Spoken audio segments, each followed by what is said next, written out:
Welcome to today's edition of Your Daily Scrum. I'm professional Scrum trainer Ryan Ripley. With me is professional Scrum trainer Todd Miller. This show is all about answering the most common and difficult and tricky Scrum questions, and even perhaps some Agile questions as well that you might be having. We're to help you get your teams leveled up, to get yourself leveled up, and to perhaps do a little bit better with the remainder of your day. How's it going, Todd? It's going pretty good. Where I'm currently sitting at, we are underneath a nor'eastern snowstorm. So that means that for those of you not familiar with insane snow, I live by Lake Michigan, so we get lake effect snow, which is kind of like a one and done. Todd with his nor'easter, the snowstorm dumps a bunch of snow on him, goes out into the ocean, comes back, dumps more snow, goes back out into the ocean, comes back.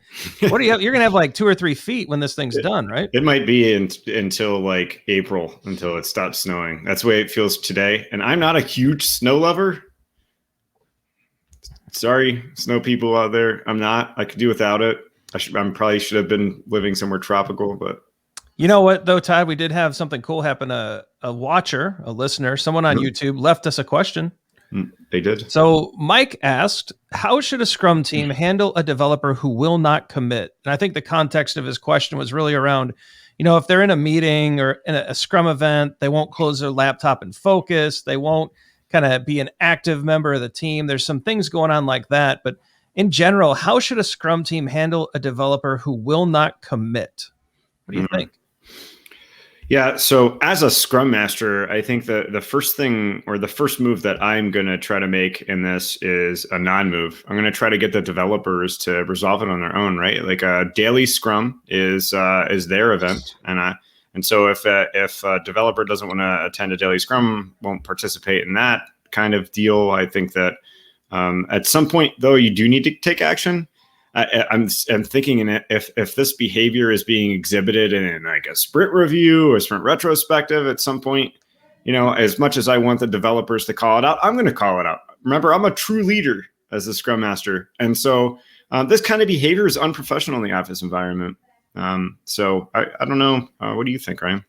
I've had this before. There's a couple things I've done and both were pretty effective at the time. So this may or may not work, but sometimes I'll just turn to the person and say, hey, how can we all support you so that you can be fully present here?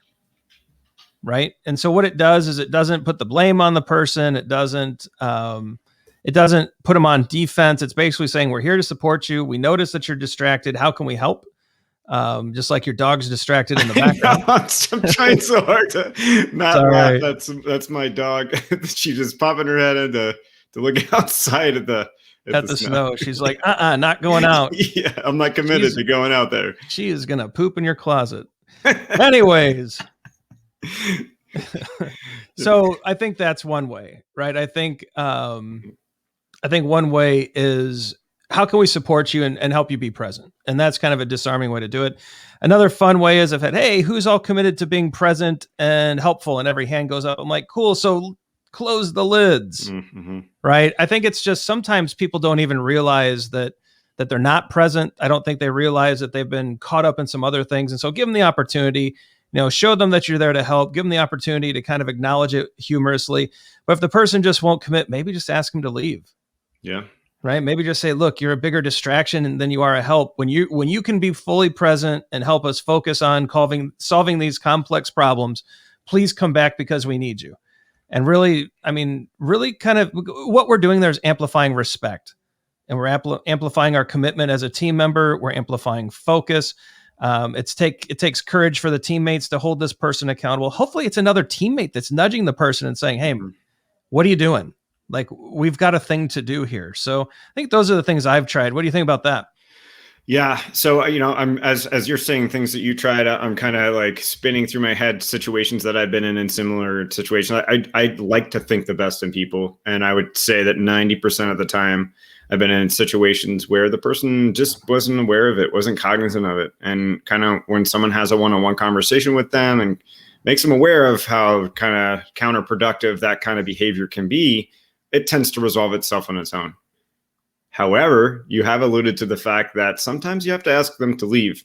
There have been times or two where, quite frankly, I don't know that everybody was meant to be on a team.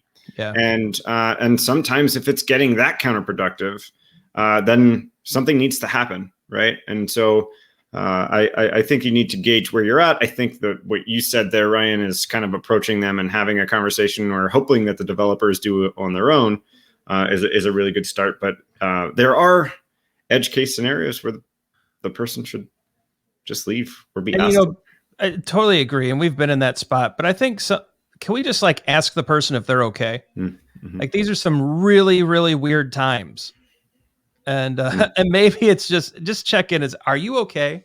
Yeah, and perhaps that's enough. Maybe that's enough to help them out. But yeah, I think it's a tough spot. Sometimes the person doesn't need to be there. Sometimes they may just not be okay. But however you handle it, try to handle it openly, transparently, and have the team supporting you as you do that. And I think that'll be a way to tackle this. I know, geez, Ryan, context is king here.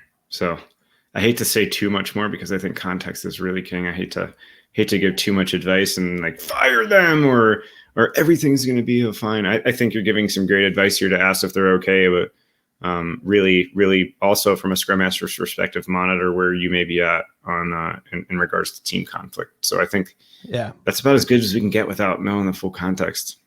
Try those things out, see how it goes. So Mike, thank you so much for dropping us a question. We hope that we helped.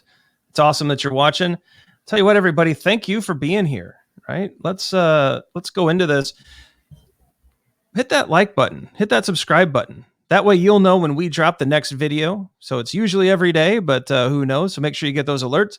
Check out our socials, check out the other shows in our channel. Just thank you for being here. Leave us a question below. If you have a question about Scrum or teams or all that fun stuff, leave it in the comments. Todd keeps a real close eye on that. He'll make sure that it gets added.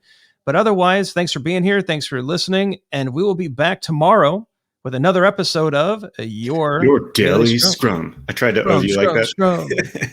My hype man. All right. See you tomorrow, everybody. Cheers.